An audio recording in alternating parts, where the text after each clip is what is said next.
helping women with invisible illnesses realize that you can still lead a pretty healthy and active lifestyle. It's just not going to be the one that you had envisioned for yourself. Oh, excuse me. Y'all, it is damn dry here. I live in a subarctic desert, and my poor skin, I feel like a snake that's shedding. It's just disgusting. But yeah, I'm super itchy. But I had a thought this morning. Actually, no, that's not true. It was last night. I thought about it more this morning. And I need to go back through my book, Owning Your BS, which is from Jen Sincero. Actually, it's You Are a Badass is the name of the book. Sorry. It's going to be one of those nights. But I told a friend of mine, I said, I've been through, if you know me very well, you know what I'm talking about, but I've been through some really crazy shit, especially when I was younger. And I don't see myself as a victim. But you know what? I'm full of crap because I still react to things as a victim. I don't see myself that way. Excuse me, but that was my default for so long. And it was really eye-opening to realize that, okay, I mean, maybe I don't see myself as a victim, but I still respond from a victim's perspective. And that really sucks. But you know what? We can't fix a problem that we're not aware of. So I thought it would be a good day to bring up one of my favorite topics I haven't talked about on here before, to owning your bullshit. You got to own your bullshit. Albert Einstein said, reality is merely an illusion, albeit a persistent one. And then Jen Sincero says, what you choose to focus on becomes your reality. Well, honestly, that's true because on a high pain day, if I can't push that into the back of my head, if that becomes my focus, which, oh my God, I hate it when it becomes my focus. But if that becomes my focus, guess what? My pain escalates, which means my anxiety escalates, which it's a crappy cycle. But yes, what you focus on does become your reality, which, side note, is why a lot of times people who have health issues, they may not be aware that this is why they don't want to discuss it, but they don't want to discuss. I had a very close friend get aggravated with me a while back, and she's like, quit blowing me off. If I ask you how you're feeling, I don't want you to tell me that you're okay. I want to know how you're feeling. And I said, okay, I get that, but I don't want to focus on it. If I have to focus on this enough to try to put it into words, I'm way too focused on it. So anyway, you need to look at what kind of BS you're telling yourself. Some people say, well, money is evil. And that, honestly, that is the most ridiculous damn thing. Money is money. Money has it's not inherently good. It's not inherently evil. It's just a thing. I think that's kind of nice to have, but it's just a thing. There's nothing good or evil. There's no malevolence to money. Now, what people do with money, that could be evil, but money's not evil. You tell yourself, I can't lose weight, and guess what? You can't. You're right, because that's what you're focused on. Or my favorite is that people say, well, there's no good women or men left in the whole world. Really? So your friend who has the most amazing partner in their life, whether it be boyfriend, girlfriend, husband, wife, whatever, they got the last good person on the whole planet? Is that really what you think? Because when you put that out there, that's going to be your focus, and guess what? All you're going to find are crappy people. That's just the way this stuff works. These stories, these excuses, this bullshit that we tell ourselves, it is bullshit. And we cling to them. You know why? Because they serve a purpose. May not be a great purpose, but they serve a purpose. Some steps that you can take to really... I hate to say your reality, that whole thing of, well, my reality, that's gotten so blown out of damn proportion. But you do need to challenge your reality. You need to challenge your perceptions of yourself and create a new mindset. You need to become aware of your bullshit. You need to make a list. I need to get more organized with my list. Seriously, I've got sticky notes everywhere, all over my desk. My desk it's a little like cubby. And it's covered in sticky notes.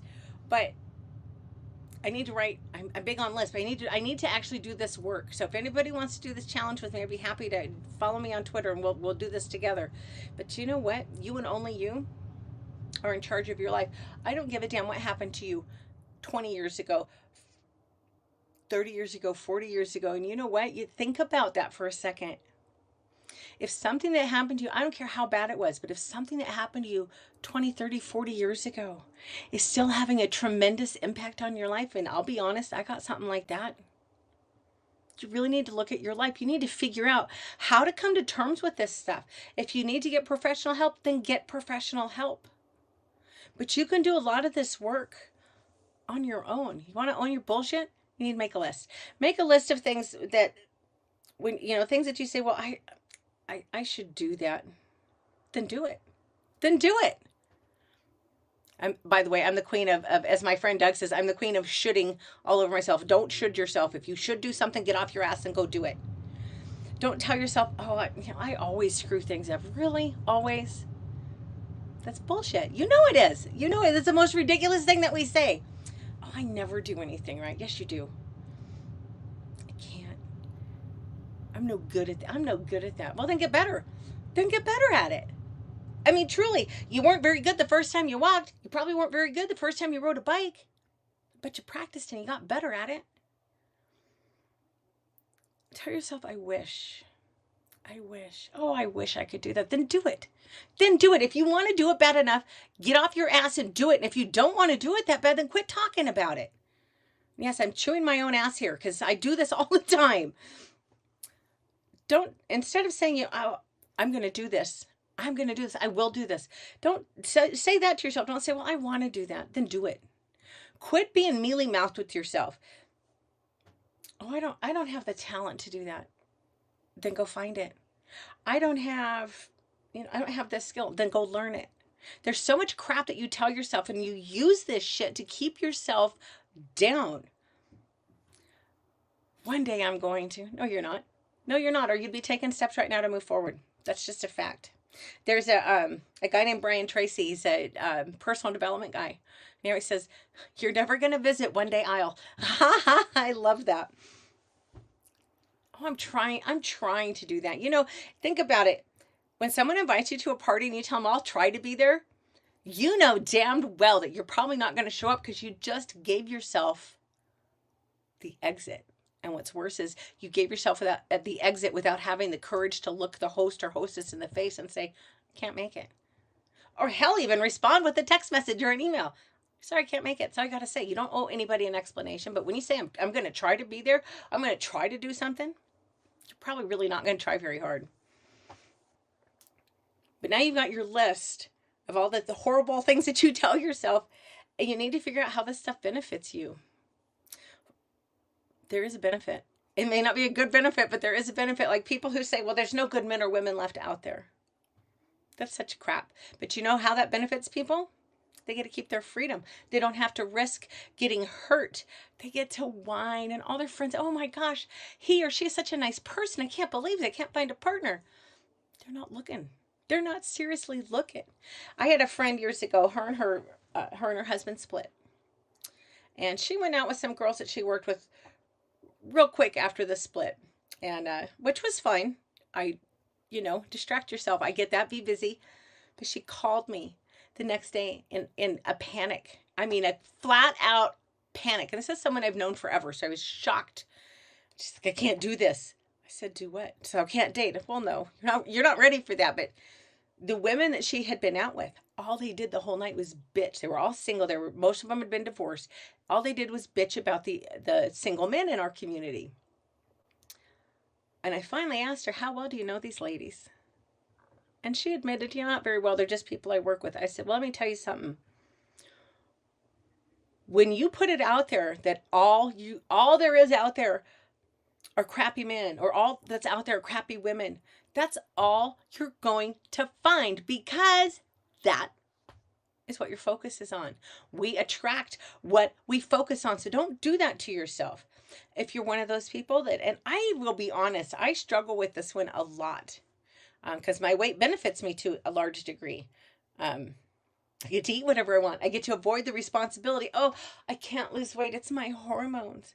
Well, that's bullshit. It's harder for me to lose weight because of my hormones and because of everything else going on, but it's not impossible. That's just a story that I tell myself. And you know, this sounds really weird, and I've tried to explain this to people, and it's something that people either get or they don't.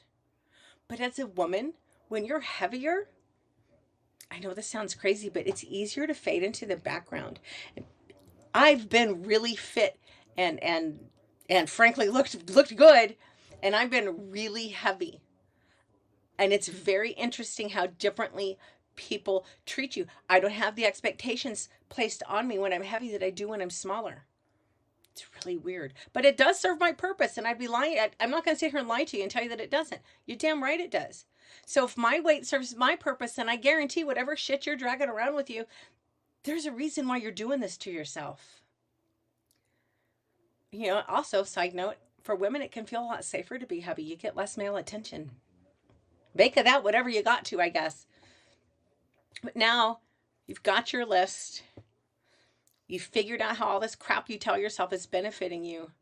Now, to get rid of your bullshit, you take your list of can'ts, shoulds, nevers, and whatevers, and you journal about it. Journaling is one of the best home therapy tools out there, in my very, very humble and uneducated opinion. But they're so good for helping you process this kind of crap. I'm saying I'm cussing too much. I'm really trying to work on that. But you need to really think about how you're benefiting from these excuses.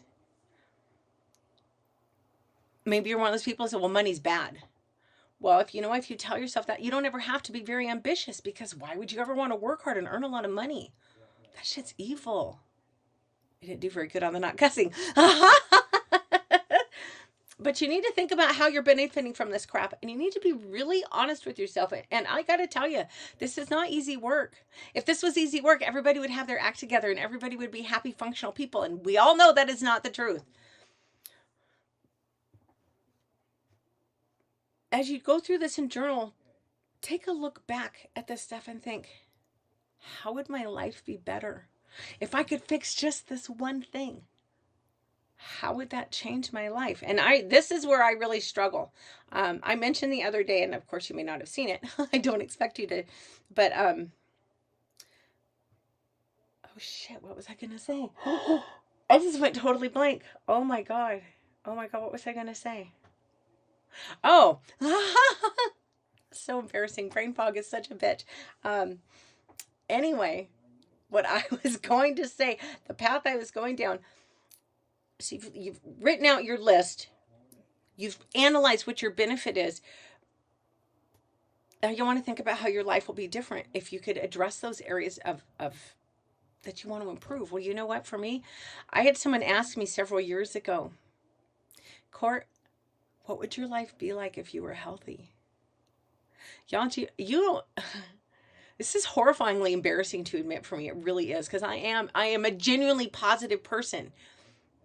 I cannot envision myself being healthy. I have been so unhealthy for so many years. I can't really grasp that. And he said, you know what? That's fine. You need to daydream about it. I don't, but that's a whole nother long ass story as to why I have a hard time daydreaming. But you need to look back at your list after you've done that step. After you've, looked at how would my life improve if I really took charge of these areas? Now go back to your list and look at it, and should be able to see it for what it is, which is complete and total BS. This is your scared inner self. You know why it's so hard to make these changes? Because your inner self is like, look, you're putting all this crazy shit in your head, and you're trying to change all this stuff, but hey, we've survived to this point. Now, you may not be happy, but you have made it. Your brain is going to resist that change because, hey, look, whoa, survival mode. We've made it here. We're doing good. We're surviving. Don't change the status quo. It's okay to want to change the status quo. Just be prepared for that. Your scared inner self is going to, look, you're going to end up essentially putting part of your personality aside. And that part of your personality is like, oh, hold the hell up. I don't think so. And it's okay. This is a normal process. This happens to so many people when they're going through this. Just be ready for it. Go back through your excuses and reframe them to something positive.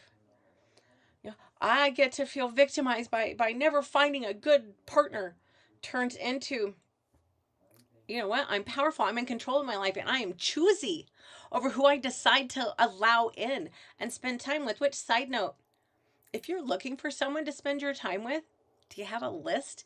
Do you know exactly what you're looking for in somebody? Because you should. Why? Because you attract what you focus on. So if you focus on this ideal person, now you may not hit your entire list, but you're going to come a hell of a lot closer to that ideal if you have something that you're working towards. And if you're just like, I need a man or a woman in my life. Be intentional.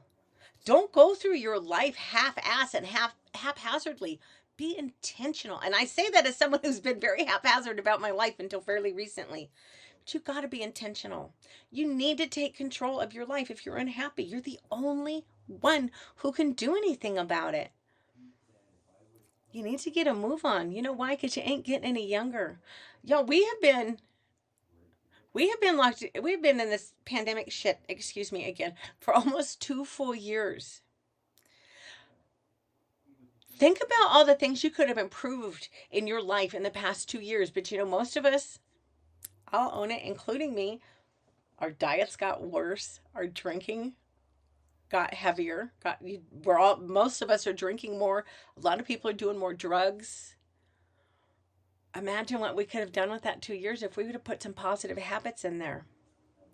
But you need to get a move on. You have to believe. You have to believe the very fiber of your being that you're no longer ruled by your past. So all this BS, all this luggage, all this crap that you're dragging around with you, yo, that's a heavy burden to carry. And you know, it's really unfair if you have like relationship trauma.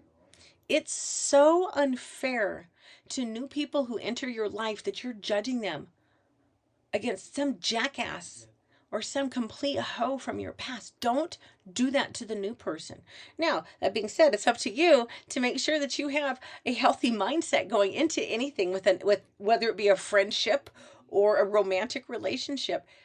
You have a responsibility for this. Don't you think it would be better to be intentional about what you want?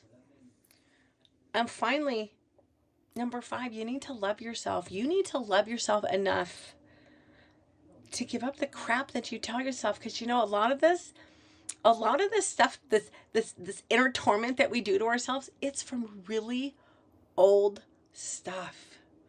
And we've been just schlepping it around and throwing it at the feet every time we stop. Like, here you go, here's my baggage. Don't do that.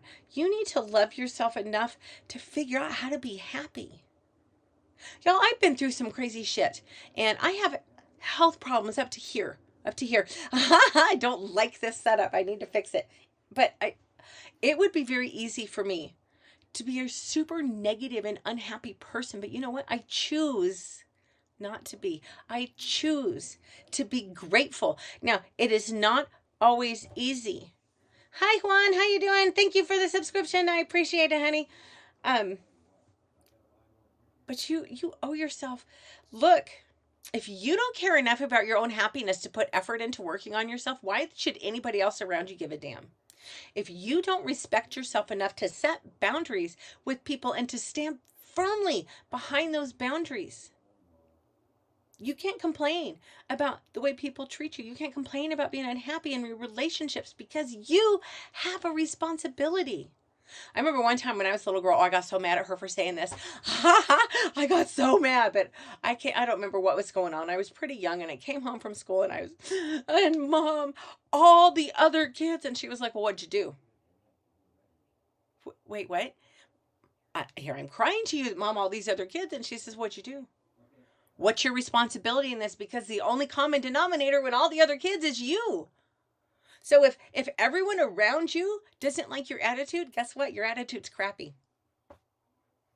Now, if it's 1 or 2 people, you need to really figure that out. Maybe it's just those 1 or 2 people. Maybe you need to start easing them out of your life. But, you know, when everybody says something about you, you have a responsibility there. Anyway, I'm rambling. I hope you'll have a fantastic night. I appreciate your time. Always, always, always. I will be back Wednesday at 5 o'clock Alaska time. If you want to catch up with me on social media, Twitter is, I always feel so weird saying this because Twitter is such a dumpster fire, but Twitter is about the only place I hang out. I will tell you, I'm very proud of the fact that even though Twitter is a dumpster fire, I have cultivated a really incredible group of people over there. And I know if I'm having a rough day, all I have to do is ask for help and I will be buried in good wishes and in support. And it's really an incredible thing. And I'm grateful for that. But yes, that's the only place I ever hang out is Twitter at Alaskan Courtney. I try to be very responsive.